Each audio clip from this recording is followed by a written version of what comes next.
Okay, class. Sample problem number 2 tayo. Galing ulit ito kay Python Q sa last na book. So, a 4 mm diameter steel wire, 3.2 meters long, carries an axial tensile load P. Find the maximum safe value of P if the allowable normal stress is 280 megapascal and the elongation of the wire is limited to 4 mm diameter. 4 mm lang. Use E equals 200,000. Binanggit sa problem na steel yung gamit natin na wire. So, kung hindi man ibinigay yung elastic modulus na ito, class, alam natin na 200,000 megapascal talaga ang elastic modulus ng steel. So, kahit anong material, kahit anong problem pa yan, basta steel ang binigay at hindi ibinigay si E natin, 200,000 automatic. Pero kung ibinigay si E tapos hindi 200,000, sundin mo yung problem. Kunwari, binigay is 200,005. So, 200,005 ang gagamitin natin na na megapascal. So, kapag nilisan natin given, yung diameter daw ng steel wire natin ay equal sa 4 mm. Since diameter yung term na sinabi ng problem, since diameter ito, automatic bilog yung cross-sectional area kasi nag-iisang shape na may diameter. Tapos yung length naman ay equal sa 3.2 meters. Tapos yung allowable stress ng normal ay equal sa 280 megapascal. Yung allowable deformation naman niya ay equal sa 4 millimeters. Tapos elastic modulus nga equals 200,000 megapascal. So, mula sa term na ginamit tong problem, alam na natin ngayon yung type ng load. Yung load natin ay tensile. Bakit? Kasi sinabi sa problem na yung elongation daw ay limited sa 4 mm. Ano ba ang elongation? Di ba ang elongation, class, ay ang kapares nun ay pahatak na load. So, yun yung gustong sabihin ng problem. So, kung i-apply natin ito yung load natin. Ito yung load P.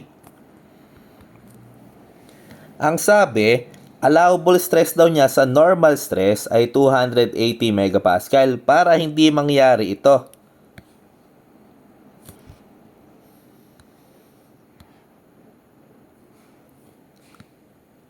Para hindi mangyari na maputol yung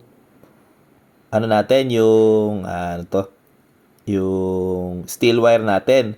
Kasi kapag nag-fail ito sa normal stress, normal stress yung force sa perpendicular sa cross-sectional area. Kapag nag-fail doon, ang mangyayari, mapuputol ito. Mapuputol yung steel wire natin. So, saan nagkaroon ng failure? Nagkaroon siya ng failure sa portion na to.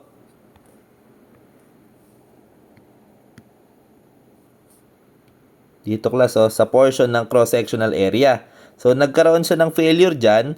So, kailangan lang nating i-check sa case na nagkaroon ng failure dito sa normal stress. Tsaka naman, yung nagkaroon naman ng failure dahil nalagpasan niya yung allowable elongation na 4 mm. So, ang procedure natin ng pag-solve nito, kukumputin natin based sa allowable stress, tsaka yung isa naman based naman sa maximum deformation.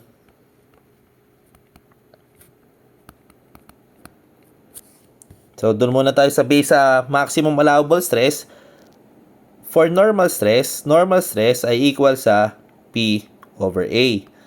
So, yung allowable stress natin dito, ibig sabihin kapag na-exceed mo to, magkakaroon na ng failure 280 megapascal or 280 newtons per square millimeter. Equals, yung P naman natin, yun yung hinahanap kung ano yung allowable, yung safe value P. P lang ito, divided by, so nagkaroon tayo ng failure do sa cross-section. So, pi over 4 kasi bilog, pi over 4 multiplied by 4 squared kasi yung diameter ng steel wire natin.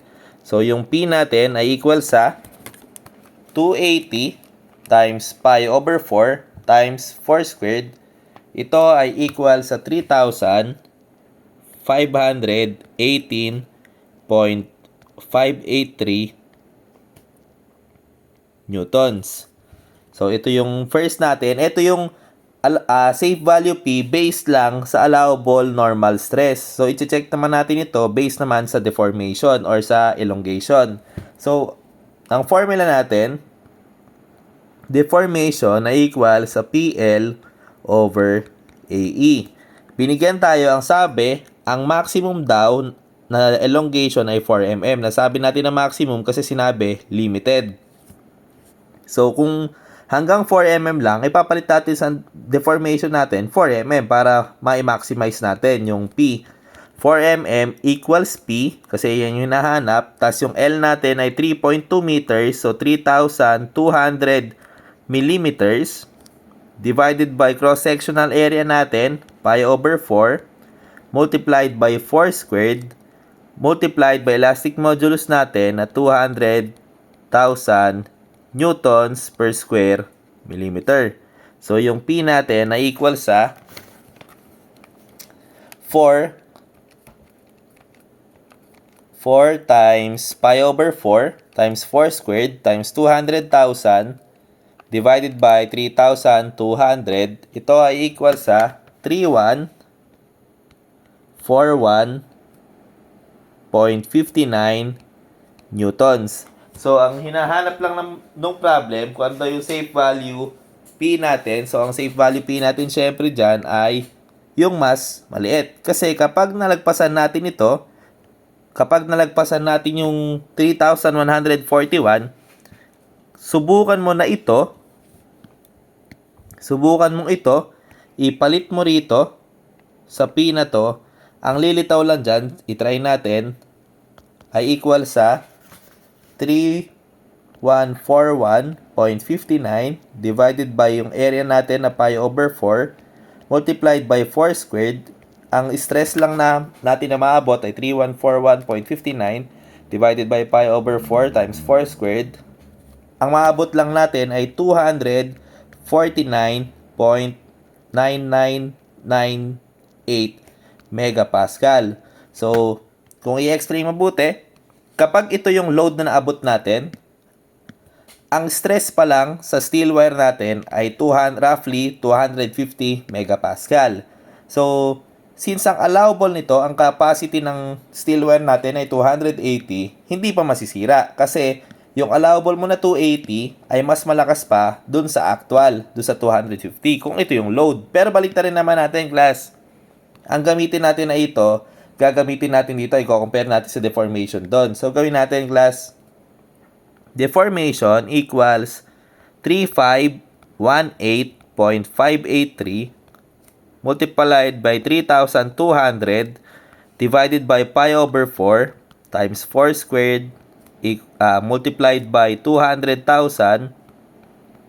Deformation natin ay equal sa 3518.583 times 3,200 divided by pi over 4 times 4 squared times 200,000.